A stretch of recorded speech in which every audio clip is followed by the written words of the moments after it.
यावेळेला आम्ही जवळपास 1354 कोटी रुपयाचा आराखडा हा शासनाकडे सादर करणार आहोत। शहराचं वाढतं लोकसंख्या, येणारे उद्योग, त्या अनुषंगाने असलेल्या सर्व सुखसोयी उपलब्ध करून देणे, त्यासाठी हा 1354 कोटीचा आराखडा आम्ही सादर करणार आहोत आणि शासनाला विनंती करणार आहोत। दरवेळेला या जिल्ह्याला कमी निधी देण्यात आलेला आहे। आशिया खंडामध्ये सर्वात वाढणारं, झपाट्याने वाढणारं हे शहर जर असेल आहे तर त्याला हा निधी भरघोस दिला पाहिजे अशी आमची सर्वांची मागणी आहे। आणि याला आज उपमुख्यमंत्री अजितदादा बीडचे पालकमंत्री म्हणून तिथे बैठक घेत आहेत। ते या ठिकाणी आल्यानंतर आम्ही सुद्धा त्यांना विनंती करणार आहोत की कोणत्याही प्रकारचा कट न लावता आम्हाला या आमच्या आराखड्याला मंजुरी देण्यात यावी। आजच्या बैठकीमध्ये इतरही विषय चर्चिले गेलेले आहेत। या शहरामध्ये वाढती गुन्हेगारीला आळा कसा बसवायचा, वाळू माफिया जे आहेत, ज्यांचं जिल्ह्यामध्ये अनेक ठिकाणी प्राबल्य वाढत चाललेलं आहे, त्यांना कसं रोकायचं, त्या संदर्भामध्ये असलेले जे कोणी त्यात इन्व्हॉल्व असेल त्यांच्यावर कशी कारवाई करायची, या बाबीच्या सुद्धा चर्चा या ठिकाणी झालेल्या आहेत। अनेक आमदारांनी त्यांच्या सूचना त्यांच्या विभागातल्या काय हवंय आणि काय काम केलं नाही यावरही त्यांनी चर्चा केली। त्या बाबतीत सुद्धा अधिकाऱ्याकडून त्यांच्याबद्दलची माहिती घेण्यात आली। दरवेळेला वेग उत्तर किंवा प्रस्तावित आहे, काम प्रगतीपथावर आहे असे उत्तर नको, तर झालेल्या कामाचा अहवाल हा स्पष्टपणे या बैठकीमध्ये दिला गेला पाहिजे अशा सूचना मी त्यांना दिलेल्या आहेत। त्याचबरोबर अत्यंत महत्त्वाचा जो प्रश्न आहे, सर्वच आमदारांनी त्याबद्दल एकमत दाखवलेलं आहे। आता जो पाणी संदर्भामध्ये जो अहवाल शासनाकडे सादर होतोय त्यामध्ये पाणी कपातीचं जे धोरण दाखवलेलं आहे त्याला सर्वांनी विरोध केला आहे आणि सर्वांनी एकमताने या विरोधात शासनाकडे आपली भूमिका मांडण्यासाठी एकत्रितपणे जाण्याचं सुद्धा कबूल केलेलं आहे। शहरात येणारा उद्योग आणि त्या अनुषंगानं आम्हाला उलट पाण्याची जास्त गरज असताना आमचं पाणी पळवण्याचा काही उद्योग इतर लोक करतायत, त्याला आमचा विरोध या ठिकाणी सर्वच आमदारांनी खासदारांनी दाखवलेला आहे। याच्या सर्व बाबीवर या बैठकीमध्ये चर्चा झाली, अनेक निर्णय घेतले गेलेत। त्यामध्ये 30 स्कॉर्पिओ, जे 20 स्कॉर्पिओ आम्ही CP ऑफिसला देणार आहोत, 10 ग्रामीणला देणार आहोत, या जेणेकरून गुन्हेगारीचं आपण त्यांच्याकडून अपेक्षा करतो सगळा कायदा सुव्यवस्था राखल्या गेली पाहिजे।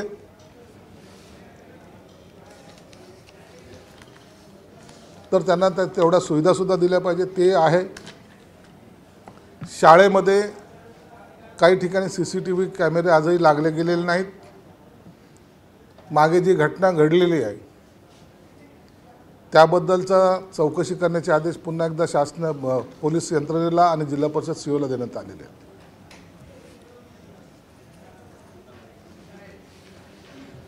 आणि आता जो काय आराखडा आपण जो काय बनवतो, दरवेळेला पाहिलं तर एक वर्षभराचा आपला प्लॅनिंग असतो, तर आम्ही आता सर्वांना एक वेगळं प्लॅनिंगच्या हिशोबाने केलेलं आहे की आपण देताना एक 5 वर्षाचा संयुक्तिक मोठा आराखडा तुम्ही आम्हाला सादर करा।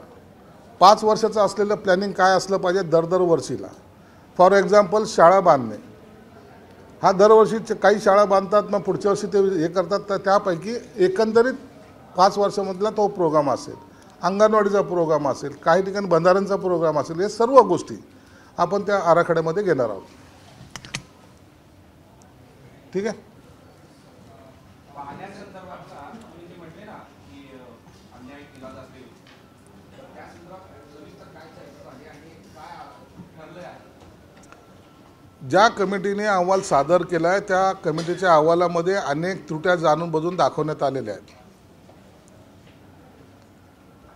जायकवाडी धरणाची पाण्याची बाष्पीभवन होण्याची प्रक्रिया ही जास्त असली पाहिजे. गेल्या वर्षी 2-3 वर्षाचा जर सगळा जर काढला त्याचा तर 650चा त्याचा पर्सेंटेज आहे बाष्पीभवन होण्याचं. आणि आता ज्या काही त्यांनी काही जो अहवाल सादर केला त्याच्यामध्ये त्यांनी सांगितलं की आता इथं पाण्याचं बाष्पीभवन होत नाही आणि तो आकडा त्यांनी 330वर आणला. म्हणजे अर्धी कपात तिथे केल्यामुळं जवळपास पाणी 11% पाण्याची वाढ झाली असं त्यांना दाखवायचं आहे. आणि म्हणून 65% डायरेक्ट त्यांनी आता सुचवलेली जी काही कपात आहे पुन्हा ती 57वर आणलेली. म्हणून हे काही अनेक जगलेऱ्या करून त्यांनी आपलं पाणी पुन्हा 11%ने कमी करण्याचा प्रयत्न केलेला त्याला आमचा विरोध आहे.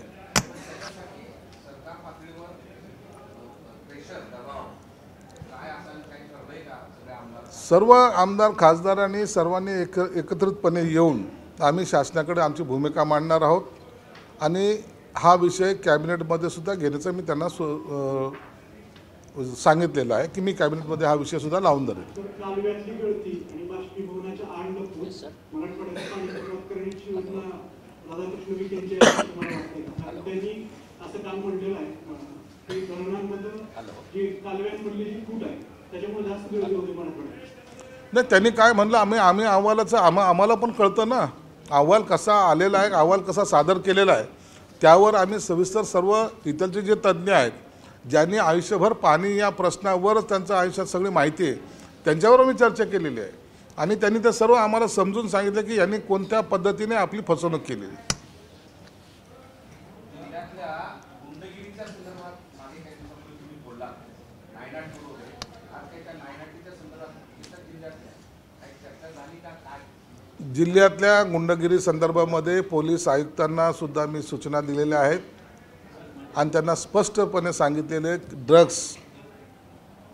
ड्रग्स माफिये बटन वगैरे वगैरे विकणारे अवैध क्लब चालवणारे आणि रेती माफिया यांच्यावर सर्वांवर जॉईंटली कलेक्टर आणि पोलीस कमिशनर ग्रामीण SP या तिघांनी मिळून एक कारवाईचं आम्ही एक नियोजन केलेलं आहे.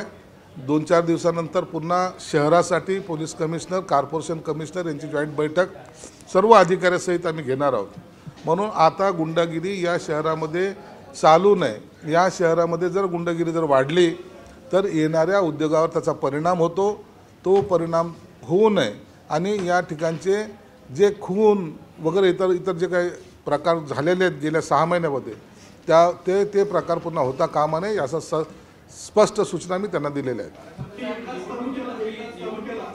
तालुक्याला तुम्ही जास्त निधी दिला असं म्हणत होता तर ते काही कपात केली आहे, थांबवलं आहे, प्रशासकीय माणसं असं आज तुम्हाला आढळलं असेल ना आजच्या अहवालात, त्याचं काय?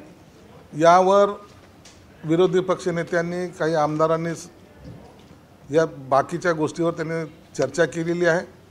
ज्या ज्या गोष्टी मला सद्यस्थितीत आहेत त्याचा आढावा आम्ही घेतलेला आहे. आणखीन 1-2 दिवसामध्ये त्याचं डिटेल्स आकडे आमच्याकडे येतील.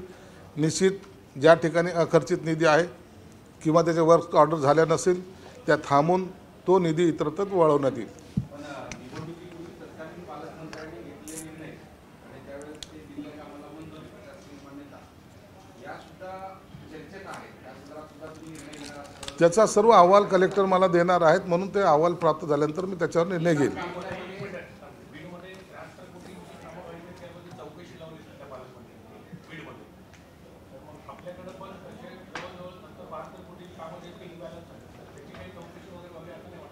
त्या संदर्भामध्ये अहवाल प्राप्त झाल्यानंतर निश्चित चौकशी करण्यात येईल. 26 तारखेला आपण आढावा बैठक घेतली होती. त्याच बैठकीत आपण आदेश दिले होते की या बैठकीमध्ये ते सर्व अहवाल सादर करा. तसं काही अहवाल सादर झालाय का की अखर्चित निधी, इनबॅलन्स निधी? त्याच्याबद्दलचं डिटेल्स दिलेले सर्व अधिकाऱ्यांना विचारणा केली. त्यांनी डिटेल्स दिलेले आहेत. परंतु काही लोकांचं काही अधिकाऱ्यांनी त्याच्यामध्ये स्पष्टता येत नाही असा अहवाल दिला होता. त्यावर त्या अधिकाऱ्यांना पुन्हा तातडीनं अहवाल सादर करण्याच्या सूचना दिल्यात आणि जो अधिकारी याच्यात कुचराई करेल त्यांच्यावर कारवाई करण्याचे निर्देश मी कलेक्टरांना दिलेले आहेत.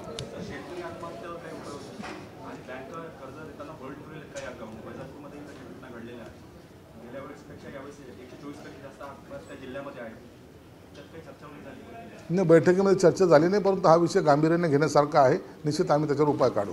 थँक्यू.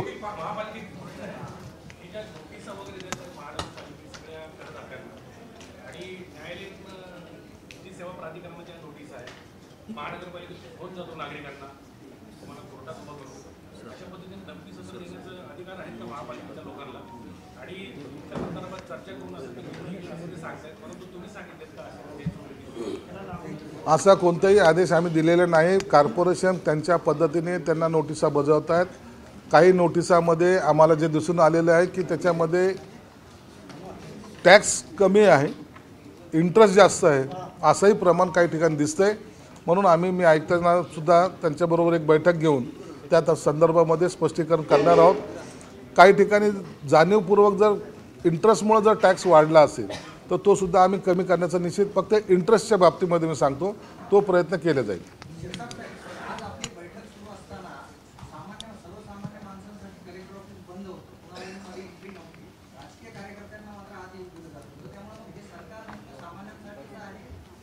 हे सर्वांसाठी आहे.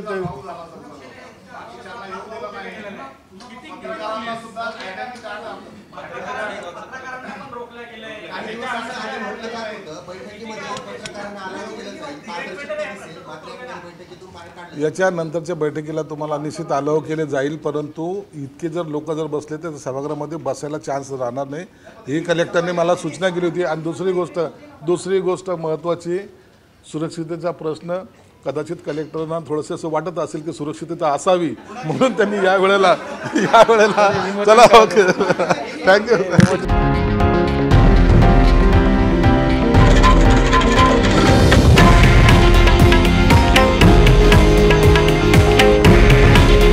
हे आहे देशातील नंबर 1 न्यूज नेटवर्क आणि आपण पाहत आहात TV9 मराठी.